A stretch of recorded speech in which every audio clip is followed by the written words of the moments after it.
The funeral ceremony of the famous commander and unsurpassed warrior Guan Yu was attended by the First Minister Cao Cao.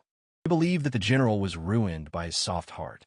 Guan Yu was an experienced swordsman, but this was not enough against the betrayal of power. A wooden statue of the commander was placed in the coffin, and then the head was added to it. 20 years before this event, Guan Yu was at the disposal of Cao Cao.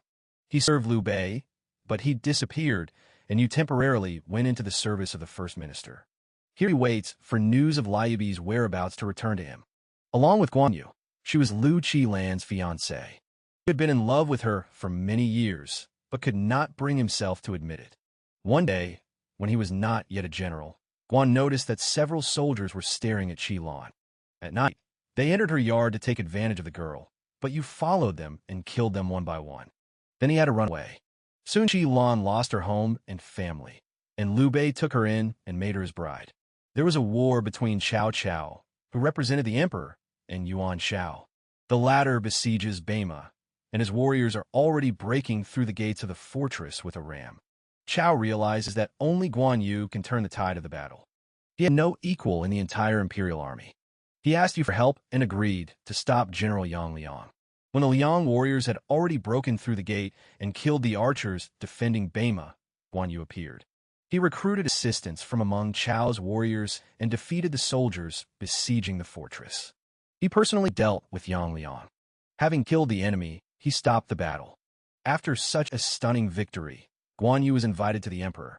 He gave the commander a title from the land, but Yu did not want to accept the gift. It pained him to see Cao humiliate the emperor, although the ruler himself was not against it. Guan Yu had to agree to a reward for a successfully completed battle. On the way to his lands, he saw peasants working in the fields. The emperor and Cao Cao were also here. They farmed the land that fed their soldiers and the people of the country. Thanks to their work, hunger was overcome. But even this did not make Guan Yu believe in Chao's good intentions. He was still confident in Liu Bei and did not even consider the possibility of going over to the side of the enemy. After some time, Cao learns that Yuan Shao is at war with Liu Bei and plans to kill him. And all because Guan Yu finished off Yan Liang at the Battle of Bema. Liu Bei's death would benefit Cao, but until there is confirmation, he is in no hurry to rejoice. Realizing that Guan Yu was planning to return to his master, Cao decided to reprimand him. He intoxicates him with wine, adding a drug to it, and then escorts him home, where Yuya is waiting, paralyzed by Chao's henchman, Li Kong. Lika, Qilan, eat your mother. There, Yuya waits for Cao Qilan, who is paralyzed by the minions. She is conscious but cannot move. I paralyzed the girl using pressure points. Cao hopes that Guan Yu will take advantage of his position and embarrass Liu Bei. Then there will be no turn back for him. The commander begins to hallucinate. He senses that Qilan is trying to seduce him, but he resists the temptation. He even notices the messenger sent by Liu Bei. He says, "Where is Liu?" Guan Yu asks permission to go to his master. Cao gives him freedom, but his supporters and even the emperor himself oppose this. They believe that Yu could become a formidable adversary for Cao in the future when the First Minister starts a war with Liu Bei. However, Cao still orders the release of Guan Yu and Qilan. At the same time, he strictly prohibited any possibility of preventing the general from leaving his lands. When Guan Yu leaves, the locals forgive him with respect. At his request, Cao Cao improved the lives of the villagers, and now they are grateful for this not only to the First Minister, but also to Guan. Despite his nobility and kindness, Qilan still had a bad opinion of the general. One day, even before she became Liu Bei's bride, he came to look at her, which greatly angered Qilan. Now she behaved coldly and distantly towards him. They didn't say a word on the way.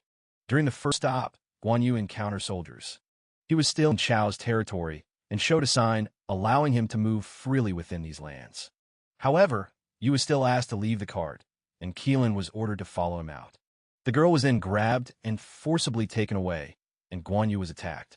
But defeating such an experienced master was not easy. He dealt with the soldiers, took the horse, and caught up with Qilan's kidnappers. Having finished them off, he faced his nemesis. And this entity could compete with Guan Yu in the skill of wielding sharp weapons. He made it clear that the emperor himself had sent him for the general. It was impossible to disobey his order, so Guan Yu's opponent fought to the death. Having dealt with him, the general took Qilan and went to his old friend Han Fu. He hoped to receive weapons and housing from this gentleman. However, after talking with him, Guan Yu realizes that Han Fu is now serving Chao. His comrade shot him with a poisoned arrow, and Yu did not escape. He took this blow as a sign of the end of their friendship, and then stabbed Han Fu to death. He did not block this attack and willingly faced death. Dozens of fighters then appeared, which proved difficult to deal with as Guan Yu was mortally wounded. He fought desperately and managed to kill all but one of his attackers. When he tried to kill the general, Qilin saved him. Guan Yu then falls unconscious. He came to his senses in a mountain monastery, where he was nursed. The monk said that Qilin did not get out of bed all this time. The poison was eliminated, but it managed to penetrate into the bones, and now Guan Yu will suffer from pain and bad weather. The general agreed with the monk to accompany Qilin to the location of everyone. He himself went to deal with Chao's military leaders involved in dirty deeds. The first was Bian Shi, who took the lives of 5,000 innocent people. She ordered to finish off Guan Yu, but he killed all the warlord soldiers and then himself. More battles followed, and each time Guan Yu emerged victorious. The news that his people were dying at the hands of the general reached Cao Cao. He realized that his subordinates had betrayed him by giving the order to kill Guan Yu. However, he did not punish them. Instead, he went to the city that Guan Yu was soon to visit, and he really came here to fight again. He learned that the head of the city was extremely greedy and forced the residents to leave, only he was not there. And Guan Yu was greeted by Master Wang Ji, who was once the deputy head of the city. He killed his boss on the orders of the emperor. He then learned that Guan Yu would come here and prepare for battle. He asked the townspeople to hide and met the general with a ball. Wang Ji and Guan Yu begin to fight, and the general wins. He had no intention of killing an innocent person and even tried to leave. But Wang Ji said that the monk and Qilan did not reach Liu Bei. They were detained on the way. Guan Yu tried to find out from the vice mayor where Qilan was being held, but he did not say. Put your head under the impact of a falling weapon. Immediately after this, Guan Yu noticed that the children were running away from the square. He followed them and found the townspeople. He was considered the devil, bringing death with him. Seeing Guan, people began to throw stones at him, and he humbly accepted such punishment. However, Chao did not allow himself to be killed. His men found Qilin outside the city and took her away. They tried to execute the soldiers who kidnapped her, but Guan Yu did not allow it. He asked Chao to let them go. The first minister tried to explain that with their blood these people would atone for the shame of their master. But Guan Yu still didn't want them to be killed. Chao later met with him to discuss cooperation. He wants Guan to finish off Yuan Shao's 2,000 soldiers. Then he will lose and the war will end. But you proposed a less bloody solution. He himself would finish off Yuan Shao, and then the war could be completely avoided. Before leaving on his campaign, Guan Yu must say goodbye to Qilan. Upon learning that her protector will be working for Chao, Qilan considers this a betrayal of Liu Bei. She reveals that she loves Guan Yu and is ready to marry him. She will ask Liu's permission for this marriage if Guan does not work for Chao. But he cannot refuse this mission, because the lives of thousands of people depend on his actions. Realizing that he will not back down, Qilin threatens to cut his throat if he leaves. I just want to be good.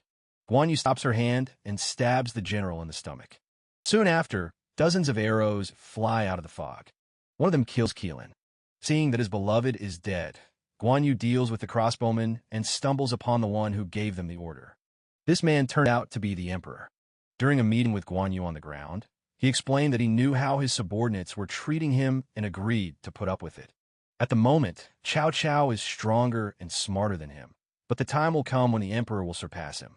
Then he will take control and rule for real. The emperor decided that such a moment had come. He sees Guan Yu as a threat to his empire and orders his death. However, he was still inexperienced in such matters and did not realize that Guan's friendship with Chao would be stronger than the enmity of their masters.